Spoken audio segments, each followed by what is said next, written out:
I'm Jacob, and we're going for a drive.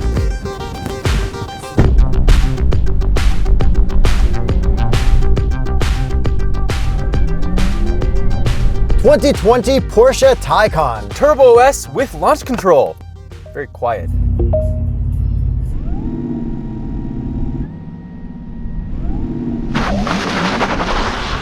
Oh! Holy shit. Okay, every time someone does a launch in a YouTube video of an electric car, it doesn't look nearly as intense as it is. No, hopefully the interior footage translates. Would we both almost swear? Yeah. Okay, horsepower and torque. Up to 750 horsepower and up to 774 pound-feet of torque. Regularly 616 horsepower, not during launch control. Out of a naturally aspirated boxer engine? Yeah, out of a battery actually. Okay, what's the battery specs? 93 kilowatt hours, but nobody really knows what that kind of stuff means. Everybody cares about the range. 192 miles per the EPA rating, which is 309 kilometers because we are in Canada. Okay, but it said 400 kilometers on the gauge. It was just under 400 when we picked it up fully charged. We won't be able to test the full range today because we have this for a short amount of time. And where did we get this from? Policaro, Porsche Center, Oakville, Steak and Sizzle hooked us up with this one. Yeah, there was a press event, but because of some travel restrictions, we couldn't really go, so we wanted to get our hands on it as soon as we could. Yeah, so thank you to them for providing it to us, and we are going to put this through its paces, but not long distance paces this time. And as you can tell, we're on the road to 1 million subscribers, so if you want to subscribe to help us out, that would be great. If not, I guess we'll just see you next week anyways. So this is Porsche's first fully electric vehicle. Yes, and it's their fastest one because this is the Turbo S. Hit it. Man, that's so cool. It's so cool, but from outside, it doesn't look as fast as it feels on the inside. Right, because there's no sound to associate with the translation of speed. Yeah, it's just like, it's weird looking from outside, but from inside, it's the fastest thing you've ever been in. Oh! Okay. Yeah. And people say I fake it and like throw my head back. I do not fake anything. No. I just have a limp neck. You know what I mean? Like, look, I can stiffen my neck up, floor it. Exactly, but like when you don't expect it. Yeah, okay, I'm gonna get a concussion, chill. I know, sorry. So back to that launch, because that is the craziest part of this car. That was 0 to 100 kilometers per hour in 2.8 seconds, but that feels like one of our fastest launches because it's so consistent. And this is all-wheel drive. Yeah, obviously, so it's got motors in the front, motors in the back, but it also has a 2-speed transmission in the rear, and I've noticed like a little bit of clunking. Like, I'm not really sure when it's changing or what it's doing, but I have noticed that it is back there. So everyone's probably wondering, does this still handle like a Porsche? So I'm going to keep it in Sport Plus mode because I find that to be the most fun. I'm gonna keep the vehicle stability in Sport and send this through Cliche Corner, and let's see what happens. Okay, this is, wow. This is easily one of the fastest cars we've driven through here, but the sensation just isn't there without the crazy sound. But it's like a weird pulling, like there's no shifting. You get on it. We played this car in Gran Turismo Sport because they had a thing where like you try to go through the streets of Tokyo. Yeah, and it just felt like a video game, and this feels like a video game. There's no shifting, it's just linear power the whole way, and it actually kind of feels like it did in the video game. It really kind of does, but this is even better, obviously. The steering is amazing. Like, this is 911 steering, which I haven't experienced in any other electric car, obviously, but this is amazing steering, crazy good handling. There's no slip or anything like that. It just distributes the power to every single wheel that needs it. It feels a lot better than the Model 3 Performance did, which also felt really good. Yeah, but this is way better. Yeah. We do have a bunch of different drive modes. They change a bunch of things, including the interior sound, which we'll get to later. It also has adaptive suspension. It is air suspension. You can raise it, you can lower it, you can stiffen it. There's a bunch of crazy stuff going on with this car, but we should probably get to the looks now. Okay, it started with the Mission E concept, which had the coolest wheels ever. When the actual Taycan came out, and then everyone was told it's actually called Taycan, in white, it looked just like the concept, like close enough, and it looks amazing, but this one is in a dark gray. Yeah, and a lot of companies screw up their concept to actual production, and I think they did a really good job of keeping most of the best elements, including the wheels. But the one that we're driving does not have the cool wheels because we are on winters. But it does have cool wheels in general. Like, if this was on anything else, they would be awesome. They look kind of like Knight Rider turbine wheels. Yeah, I think they look like turbo fans, kind of. I love these. Okay, back to the overall looks. Let's start with the front end. So front end kind of looks like a 911, but also kind of like a Panamera. The best part is how from the headlights, it kind of comes down on the side, which is more evident in white not really on the gray. Yeah, but you still can see little air holes around the side, which is pretty cool. Then we've got the normal new Porsche headlights with the 4 little dots, which I like now. I think they should have had 4 lightning bolts. I just want that first Panamera lights where they were X's. And then obviously we don't really have much intake or anything at the front. It's mostly just like air dams. Yeah, but there are radiators and grills and stuff down there. Do you like the look of the front end without a need for a big grill? Yeah, because I think the 911 is already doing that anyways because the engine's already in the back, so it just fits. How about the side view? Side view's pretty cool. Like, it kind of looks like a 911 and a Panamera hybrid. Yeah, it looks like it should be a hatch, but it's not. And when I say hybrid, I mean like physically. Yeah. But what do you think of it not being a hatch? I really think it should have been a hatch. But I guess there's probably some structural stuff they needed to do to work around that. The coolest thing for me right now with the wheels that we have right now are the carbon ceramic brakes because you can only see a sliver of them. Yeah, I mean, I like it more on the Mission E wheels, but I love those big yellow brake calipers like popping out as much as possible. Yeah, and they come stock on the Turbo S. Yellow is such a cool color, but what is the Continental recommended tire for the Porsche Taycan? The Continental Pro Contact RX. Now, what do you think of the door handle situation? It's kind of like the 911, not my favorite, but you just get used to it. I mean, it makes the body line sleek, it gets hidden, it's all electronic, but I think it looks good. And then we also have a vent behind the front wheels where our charging port doors are also located. Okay, charging port doors are super cool because you slide your finger along the bottom and then it opens up. There's one on each side for different chargers.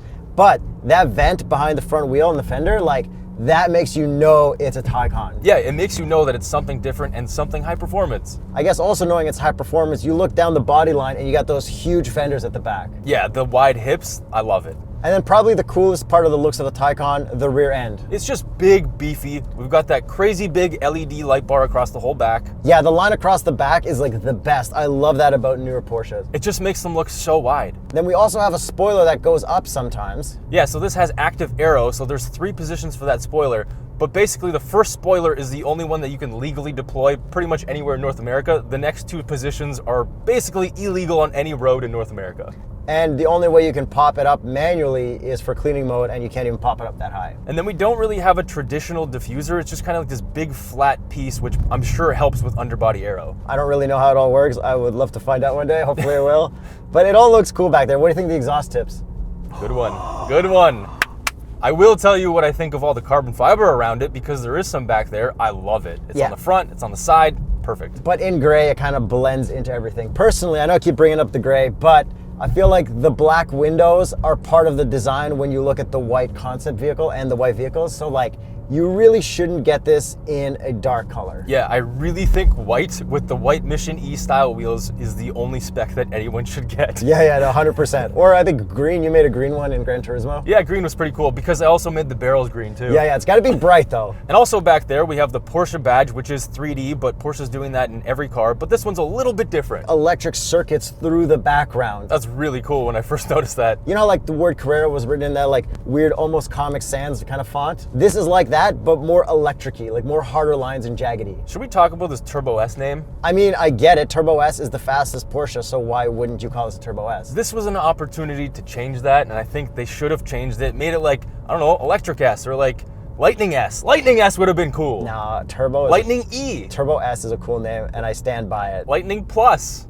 Lightning Bolt. So overall, looks-wise, this compared to a Panamera. I think this looks way better than a Panamera. This compared to a Panamera wagon. I mean, Panamera wagon, I think, is still better. It is. But this compared to a Model S P100D. This looks way better.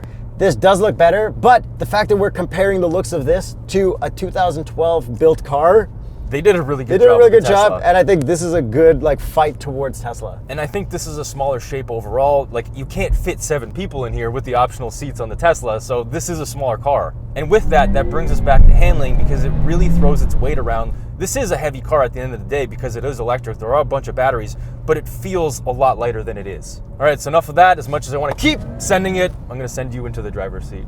So I put it into drive with my Braun shaver. Yes, you do. It's up on the dash. And let me guess how to do launch control. Hold the brake and floor it? Yes.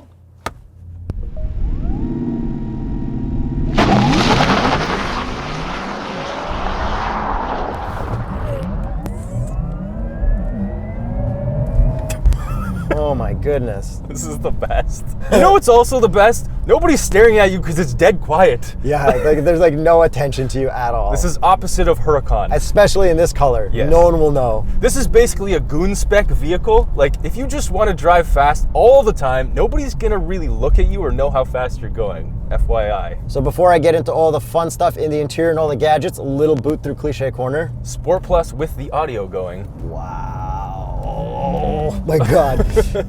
Yeah. This is like way faster than I'm ready for in an electric car. But it doesn't feel weird at all. Like not one bit. Exactly. It feels like normal car, just really fast, which happens to be electric. Obviously, the throttle response is instant because it is electric. There's no lag for anything. The suspension is amazing. It's so dailyable. It soaks up everything. I love this. And for like ripping through roads like this, it's fun not having to worry about gears. You're not like, oh, if I hit this in second around the turn, is it going to upshift or what? Like, it's just stay in it. Everything is fine. It's exactly video game stuff. Okay, so this interior, we've got a bunch of screens. We've got a giant screen for the gauges. We've got an infotainment screen at the top, and then another infotainment screen at the bottom. And then we just have straight up gloss black right in front of the passenger. It's kind of like a mirror. It looks like it should be a screen. So we do have Apple CarPlay. We do not have Android Auto on this one, apparently. Yeah, I read a bunch of articles. Some people said it had Android Auto, some people didn't. So my Android Auto is not working on this particular vehicle. And there's no option for it. No. So we also have rewinding satellite radio station, button no tune mix, and as always in these new Porsches, we've got a shortcut key that'll let us go forward through tracks, but it won't let us go forward through favorites. So someone at Porsche, please fix that. But there's an additional shortcut key on this one, which is actually on the gauge cluster to the right side, which is a clickable button. Okay, we'll get there in a second. Let's talk about the bottom infotainment screen. So we have our climate controls down here, we have our heated and cooled seats, and it does have haptic feedback, so you can click everything, and then there's a resistive kind of thing that you feel. Do you prefer this over the newer Porsches that have blank buttons that you can see through? This is better. It looks nicer. Yes. It doesn't feel like you're missing out on anything. Exactly, like even if you got the most expensive one, there's still blank buttons in the newer 911s and stuff. And then the bottom part is kind of like a pad where we can move around and control everything on our above infotainment screen, but our upper infotainment screen is also a touchscreen, so you don't really need to use this. Except for one of the coolest and most useful features, which we found in the Lamborghini Huracan, is that you can actually control the volume by hitting it with like 3 fingers, 4 fingers, up and down. Because there is no volume knob, but you have a plus minus at the bottom at all times. So on the bottom screen, if you hit the menu button, you actually get a secondary climate control thing up on your main screen so you can control your ventilation, and it's pretty crazy how you do it because you can use your finger to control each individual vent. Yeah, you can't actually adjust them physically. So when you drag your finger, you kind of just drag which vent and where it's going to point. It's very intuitive and like a cool party trick as well. And then also up in this infotainment screen, it's different than, I guess, the newer Porsches we've been driving.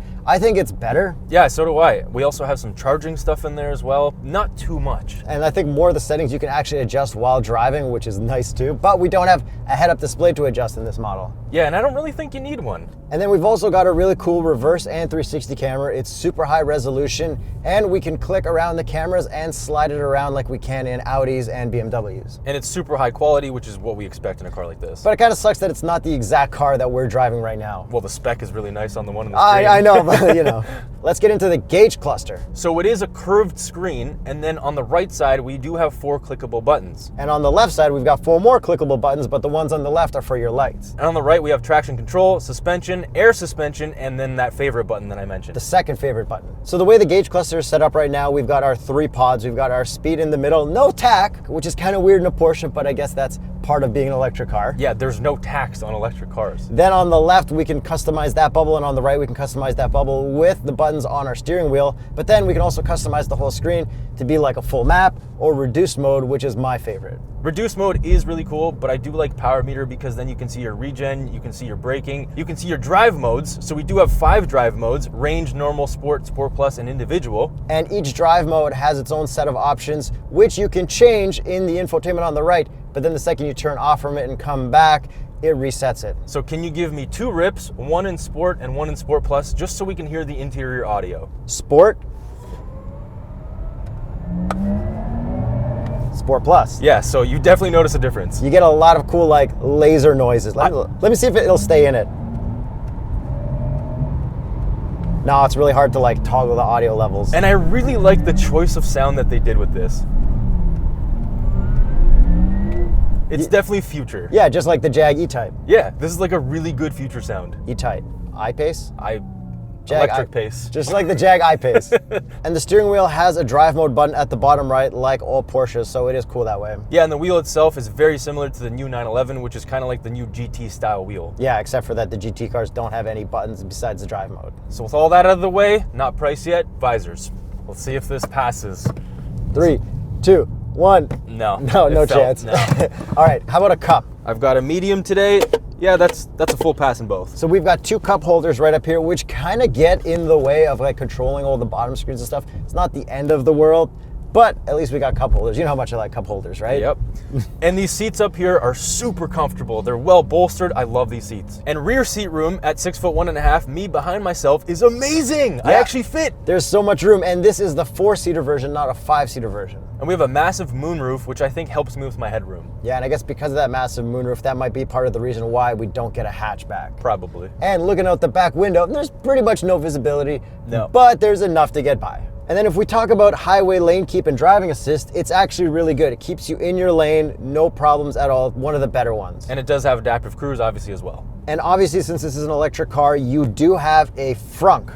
Yeah, so we don't have our boxes with us today, unfortunately, but we will box test this on a future video, maybe a road trip video. But I do think there will be enough room for maybe just one. And then if we go to the back, there's an okay amount of room in the trunk, but it's not like huge. Yeah, but this isn't that big of a car, so overall, there's a lot of storage space. So now should we get to the price? No, we should get to the electric charging stuff. Okay, kind of the boring stuff? Yeah, but that's what people need to know. Okay, hit me with it. So Porsche wants you to know that this is an 800-volt architecture, so that means it can charge faster. But there aren't really many of those 800-volt chargers right now. No, the infrastructure is being built out. So this charges in about 10.5 hours on a regular level 2.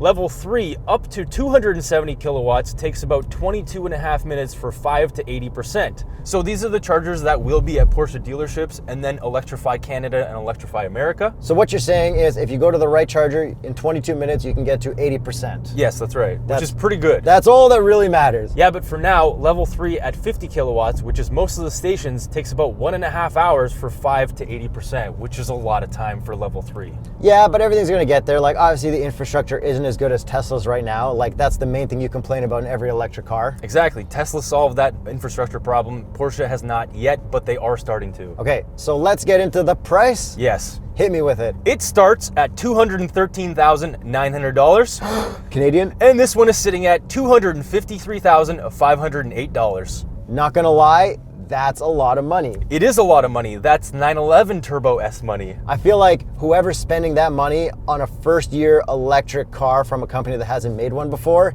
really wants the credit of having this car first. Yeah, for sure. Like you really need to be somebody to get this first year. You know who has one of these? Not in Turbo S trim, Bill Gates. Nice. Yeah, makes sense, right? So I guess at the end of the day, this or a Model S P100D. We haven't driven a P100D and I really want to, but from what I've driven with this, I think this will outhandle this. This will do launches consistently at the speed that it says it will.